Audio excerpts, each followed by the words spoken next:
And every one of us has been wounded, and we tend to take the charge of that wound and eroticize it as we get older. And then we think we're just being sexy, we're turned on, we're heated, when in fact, we're just, the real charge we have isn't sexual, it's to do with our conditioning.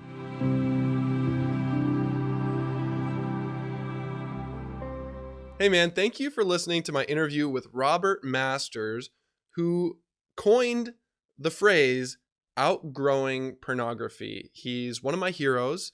I consider it an awesome gift to be able to interview him. And as you listen to this, you will probably hear a lot of familiar concepts because much of what I have learned and what I teach here on this podcast and on this YouTube channel has been influenced by Robert and other men who have came before me.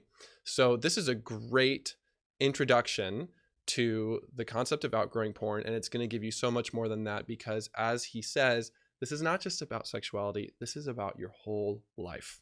Enjoy the episode. Welcome to Husband Material. Today I am with Dr. Robert Masters, author of To Be a Man, A Guide to True Masculine Power. Robert, welcome to the show. Thank you. It is awesome to have you here, especially since, to my knowledge, you are the first person to use the language of outgrowing pornography. Mm-hmm. How would you describe the difference between repressing pornography and truly outgrowing it? You've looked at the roots of it. It doesn't pull at you. It's not like an old addiction. You become free of it. And then when that happens, you're capable of intimacy at a much deeper level. Your life is freed up in many ways. And also implicit in this is, if you're not outgrowing it and you're still trying to work with it, you're probably shaming yourself for using porn. That can backfire. Many men who have a lot of shame around porn just go even more deeply into it to get relief from that. And they reinforce the habit. So it's really important to look at it with eyes of compassion, sometimes fierce compassion. You're disciplining yourself, doing practices, but you're not squashing yourself, saying you're bad, you're wrong, this is amoral. It's something much deeper.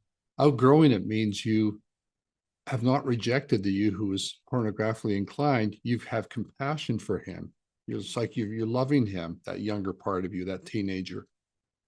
However horny he is, you're loving him, but you're not tolerating his bullshit. You're with him. And in that, you're not trying to cut off part of yourself. You're simply transcending it in the healthiest sense possible. That means you include it. Just like you and I include the little boy in us, the teenager, different versions of ourselves. We include those. That's not who we are, but we include them. We're not trying to get rid of them. That's part of the work here. It's not just with porn. And where we stop trying to get rid of stuff we don't like about ourselves. We also stop identifying with it and getting lost in it.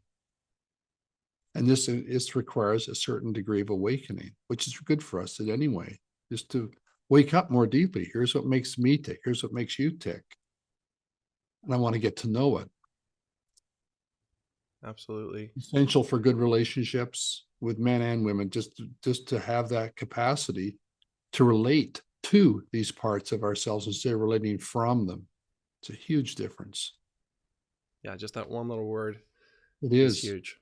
Yeah. And that's intimacy.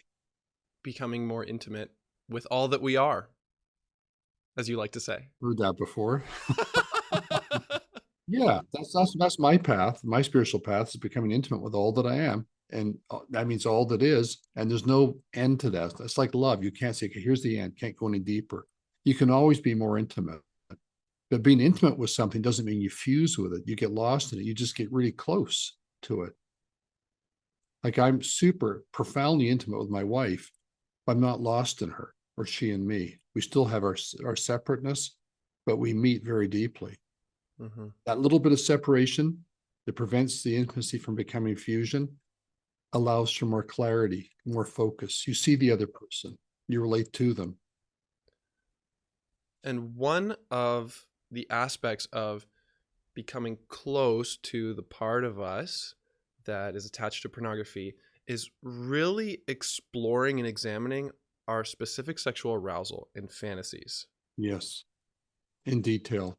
I have men say in a men's group, I'll say to them, tell me, each of you take a turn, tell me your hottest, strongest sexual fantasy or porn fantasy, whatever. Then they'll tell me one at a time. Then I will then strip away the erotic part of it completely. And what's left are the psychological and emotional underpinnings of what first drove them into porn or into overusing their mind during sex, like too much use of fantasy. And every one of us has been wounded, and we tend to take the charge of that wound and eroticize it as we get older. And then we think we're just being sexy, we're turned on, we're heated, when in fact, we're just, the real charge we have isn't sexual, it's to do with our conditioning. And that can drive us. I have a whole chapter on my men's book. I have a series from Sounds True called Knowing Your Shadow. The disc 5 is the most popular disc in that, and it's all about eroticizing our wounds and the misuse of fantasy, et cetera, et cetera. And see, in all this, there's an incredible pull toward looking at our sexuality as something to work with, not to overanalyze or dry up, but to work at it. Because whatever we do in sex reflects what we do in the rest of our lives. You can't have this healthy sex life if you're highly neurotic in the rest of your life. You just can't. It all shows up. But most of us are loath to look at that one area of deep pleasure for ourselves, our sexuality. We're loath to look at it clearly and see the wounding, the shadows of it. And yet, if we do, we can enter a deeper sexuality that is in which the aphrodisiac isn't body parts, turn on, porn, fantasy. It's the connection. Aphrodisiac with my wife since the beginning, is 18 years, has always been the connection. And the connection isn't necessarily sexual. It can be intellectual, psychic, psychological, spiritual, but that opens the doors. Then when sex happens organically and naturally. It's an expression of that already present connection. Right. And it no longer needs to carry the burden of solving our emotional pain or our childhood wounds. Yeah, because many of us burden poor old sex with the obligation to make us feel more secure, more wanted, and then we get desperate for sex. And that's one sign of porn addiction, is where there's a desperation. This has to be. A guy who's hooked on porn is desperate in his sexuality. Right. And although we may feel desperate for the orgasm, really, we're desperate for what it means to us. We're desperate for release from the pain of being ourselves, our usual selves. We want a relief. So we get a few seconds of relief, bit of post-coital peace, and then we're right back to it. Going to use again and again and again, which is addiction. Yeah. There's one quote from To Be a Man that I absolutely love. You say, "Our fascination with and attachment to pornography will continue flamingly strongly until we fully recognize how we've sexualized our distress, unresolved wounds, and emotional pain, looking to sex to distract us from our suffering." I love that. I'd forgotten I'd written that. But in that, you see, there's an invitation to start exploring. So instead of staring at the porn, masturbating, getting lost in that, what you do is you tune into what you're feeling. Not besides lust. Of course, there's lust there, which is not a feeling, it's a state. But there's the feeling. And usually most men will tell me the feeling is loneliness, anxiety, sometimes anger. There's an unresolved emotional burden in them. And they found out as teens, if they masturbated, they can discharge the energy of that for a brief time. It's quite natural, understandable at that age. But when you turn toward that, you suddenly see there's little you, little me, hurting, lonely, sad. And instead of trying to get away from that through sexual release, we turn toward it. We choose intimacy with that little young part of ourselves. And first of all, it may just be an idea, inner child. And after a while, it's not an idea, it's a reality. There's a place in you and me and all men that's vulnerable, pre-rational, innocent, curious, and doesn't have adult sophistication or adult capacity to think. It's just a kid, little boy. And our heart goes out to that place in ourselves. We don't get lost in it. That's another form of addiction. Many people fuse with that part of themselves. They get lost in that younger part, especially in relational hassles. And then part one is we love that part of us, that boy. Part two is we protect him. Because every young child longs for love, connection, where it's tangible, and to be protected, to feel safety. So when you do that, you spend 5 minutes on that, probably your sexual charge will go down because maybe you're crying, you feel sad, you feel connected. And I'll say to men, well, if you still want to go ahead and masturbate, go ahead. But after a while, they find that becomes like, why would I want to do that? I feel so much here. I feel grief. I feel love. I feel connection. Why would I want to leave that? And it takes practice because it's a habit. It does take practice, and it is really an experience. I often hear from some men that they get the concept of the inner child and beginning to make contact with him, but it's really hard for them. And sometimes there are obstacles that come up. Yeah, what I do with men when I do meet a new man, say for a session on Zoom, I find out very quickly where he's vulnerable. And we go into that. And it could be someone just died or something happened. And he may not cry, but he opens up. And when that happens, then I can introduce inner child concept, because then it's not a concept. They can feel it. Like I'll say, when I was 5 years old, my father did this to me. I wish I could have. And they finish the sentences. They get in touch with that reality and they can feel it in their bones. It's not just an idea. It's a living reality. And the inner child is not an entity. It's a process. It's an activity. And if you tune into yours, we tune into yours right now, we find it's not just one age, it's many ages. There's the you when you were a week old, 5 years old, 10 years old. Sometimes they're all there at the same time. And we get to know these aspects of us that aren't by themselves the full us, but they're part of us. Or there's a part of you that loves ice cream. Another part says I shouldn't have it. Two different parts. Another part just wants to be in touch with God more. Another part says I don't care about that anymore. It gets nihilistic. It's all in there. Good, bad, the ugly. And the convenient term for that is shadow. The shadow in us contains all these elements that we've rejected in ourselves, we're not in touch with. For many men, the little boy in them is pushed way back in the shadow along with their vulnerability. I haven't seen a man yet who doesn't, when he opens up his heart and feels vulnerable about life, everything, he feels the boy in him. He also feels the man in him, the warrior. He feels his spirituality. It's all there at the same time. And porn does it, narrows our focus so much into one thing. Here's this thing, here's this imagery, this charge, and the urge to keep the excitement up. Like so many men I've worked with have confessed with a lot of shame. They don't just use regular porn. They got into darker and darker stuff. The more dark, anything that get them a charge, they get numb to the ordinary stuff, this meat and potatoes intercourse. How about violence, abuse, extreme abuse? And watching that, being turned on by it and being ashamed by that, and that creates them even more charge. It's a deep, dark rabbit hole. Many can fall down very easily. It is.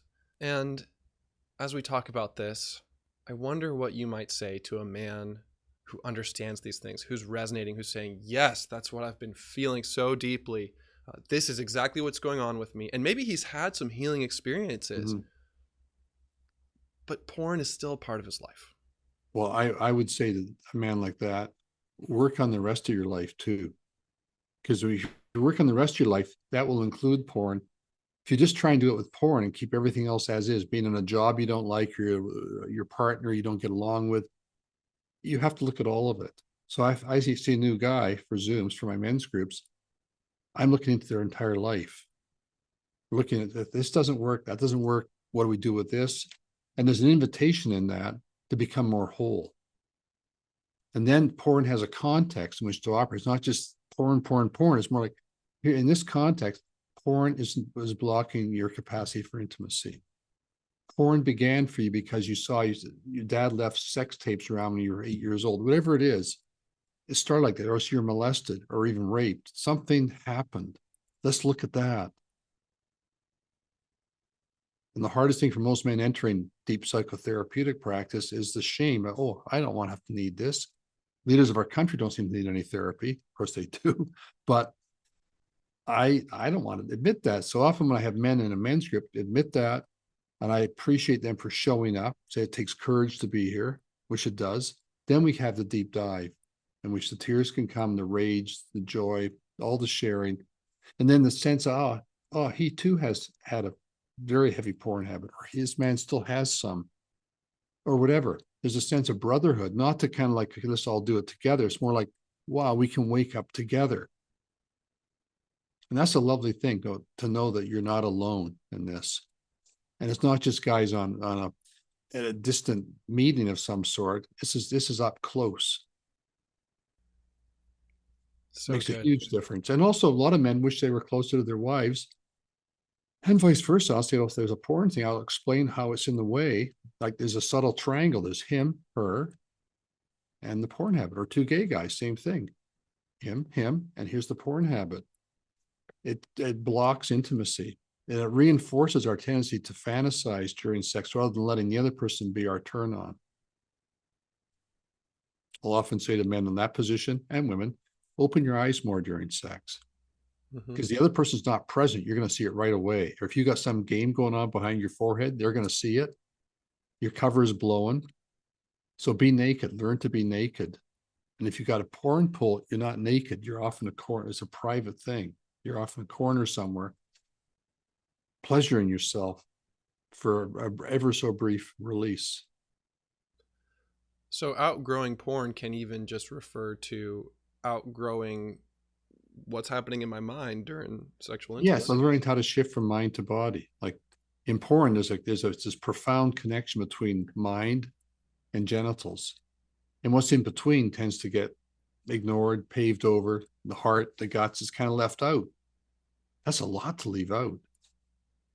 So the shift from mind to body is very important. That's also the essence of meditation, whether it's esoteric Christianity, Buddhism, whatever it is, to learn how to master your attention so you can focus on your heart, your guts. You're aware of breathing. You're aware of the gap between inhale and exhale. You learn that. You don't have to believe in anything spiritual. It can be a secular practice too, but you're just simply plugged in. Yeah, it's so helpful to get out of our heads into our hearts and our lungs. And I love how you said even our gut. Oh yeah, especially the guts. Like my subtitle for a lot of my men's work is bringing head, heart, and guts into full-blooded alignment. I've added balls now too. Head, heart, gut, balls. Bring it all into alignment so you're lined up. So you're not privileging one over the other.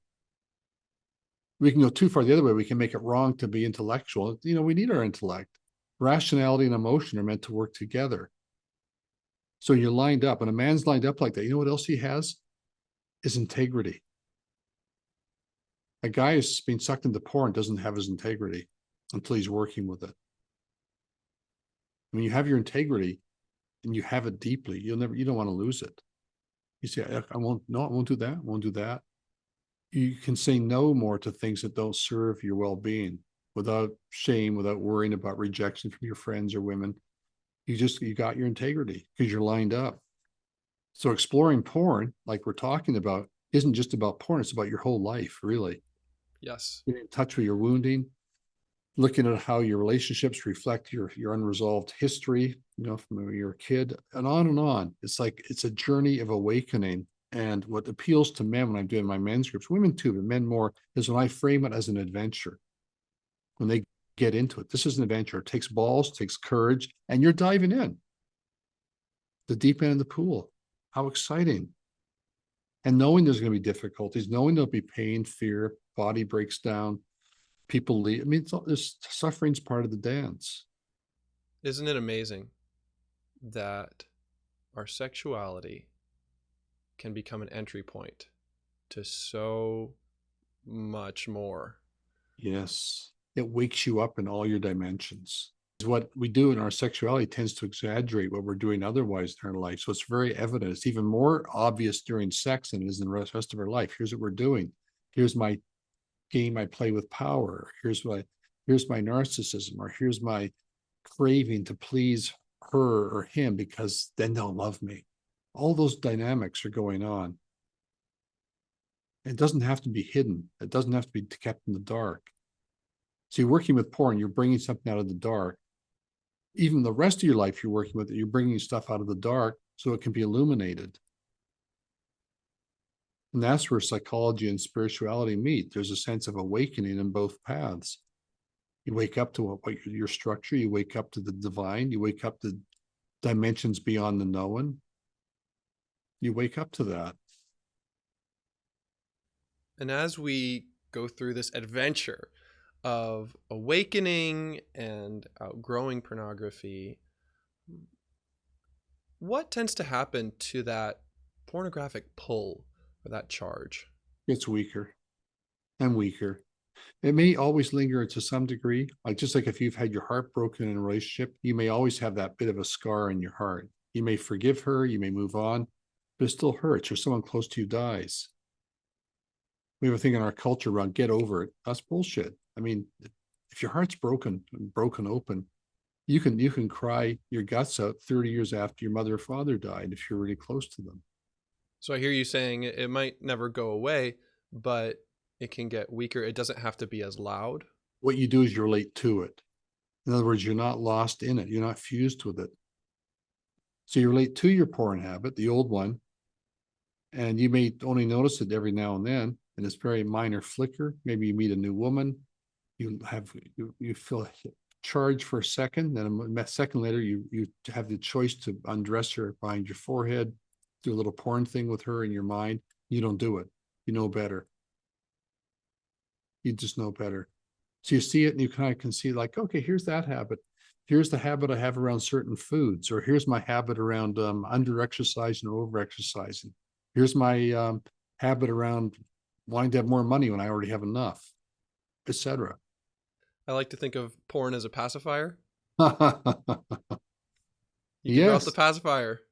you drop the pacifier. At some point, you watch a little kid, they're maybe 2 years old, still got a pacifier, and then it's gone one day.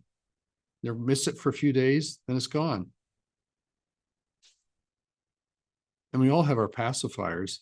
And I think it's okay now and then to indulge in a minor pacifier. I'm not talking like using porn again or getting drunk, but there's something about that where if we don't want to get too strict with ourselves. We can get too puritanical around certain things. Like our culture used to be very puritanical sexually. Now it's gone the other way. I think as people are going too far with that, and there's acting like this is a liberated woman, liberated man. It's just all they're doing is just displaying themselves sexually. What's behind that? Desire to be wanted, to be seen. This is not about casting a purely critical eye upon yourself either. It's about casting a discerning eye and having some discipline. Like I know today, it's good for me at my age, I'm 75, I should go to the gym today. I may want to talk myself out of it because I'm tired and I do something else. I know if I go, I work out sanely and skillfully, it's good for me. So it's like hearing the voices that want you to do something, don't do it. And you just hear them, you hear where they're coming from. And you don't have to obey, you can just listen. Right. It's like my wife says something I don't agree with. I don't get into a big fight because I don't agree with her. I know I don't agree on that, but I stay in touch with her at a feeling level and she with me. So it doesn't distance us. So I hear you saying we can listen to these parts of us, love them, and lead them. Yes. Like leading a little child. Exactly. And you lead a little child not by jerking them around by their arm. You lead them with compassion and enough fitting forcefulness to make sure they don't reach for more candy or are strapped in at their seatbelt or whatever. There's that mix of firmness and care, which is the essence of good compassion. Yeah. And as you said, protecting the little you, the little who might still want to act out through porn or overeating something or being mean to someone. You see it, you name it. Like when I have groups of where I'll have everyone name their inner critic, I'll say, now, say the name. We all share the names. There's a lot of laughter and there's knowing looks. And now, what's your inner critics want to say to you? Say it. Now, what do you want to say back? And we get into the thing where they actually can speak back rather than just being a passive ear. They can say, you're not me. No. Screw off, whatever. Sometimes it can be quite intense, but just simply, we take charge. When you've outgrown porn, what you've done, you've taken charge of a very dangerous habit. And that's inherently empowering. So I'd say to the men who are still They get what we're saying a little bit, but they still, I still want to use, and they haven't quite gotten what it's doing to their life. So if I'm with them, working with them as a therapist, I'd have them look at how is it affecting this aspect. Even if the wife or boyfriend says, I'm okay with that, often they're not okay. So we have a thing in our culture I call the myth of consenting adults, where people can act like consent really is a true yes. If we only want to hear yes, we're not going to tune into the no that may be brewing beneath the surface in the other person. And see, everything we're talking about here requires some degree of awakening, because you have to be able to, and the capacity to hold multiple perspectives. The opposite of which is fundamentalism, where you just have one view and that's it. There's no question. That's it. That's dangerous. And the multiple perspectives allow you to live on different levels. You can be present with a childish habit you have, and also present with something that's much more mature, and they both coexist in you. Then that begs the question, well, who are you really then? You're not that one or the other. You're that which includes both. You have to include your whole life. If you're really working yourself, you have to be able to look at your work, relationship with money, food, sex, God, the whole thing. It's really important. Sometimes I'll have a session with someone where all we talk about is their spirituality. I do work with them around that, because they want that more than the other stuff. The other stuff's important. And at a time, someone will come and they really need to work on something very mundane. It's whatever's foreground. Robert, what is your favorite thing about outgrowing porn? Freedom. More freedom. It increases freedom. Not to be stuck in it keeps us narrow, hyper-focused on something that's not serving us. Outgrowing it, it also inspires us to outgrow other things that need to be outgrown in our lives. And then there's more freedom to be. Which doesn't mean this bad stuff goes away. Like, you still have pain, but you're no longer are being run by your desire to get away from pain. Then you find a freedom that doesn't depend on the absence of pain to be freedom. That's liberating. Yeah, exactly. Well, thank you so much for this conversation. Yeah. Guys, if you want to connect with Robert, go down to the links in the show notes, and you can also find links to his books, including To Be a Man, which has some amazing sections on outgrowing porn. And is there anything else you'd like to share with everyone? The other one I recommend is the new book, The Shadow Book, Bringing Your Shadow Out of the Dark. Yes, I've read that, and it's so good. Yeah, there's that. I have another one on relationships, transformation through intimacy. So I've kind of covered the bases. If men want to do know more of me, they go to my website, robertmasters.com. Awesome. Well, thanks again. And gentlemen, always remember, you are God's beloved son. In you, he is well pleased.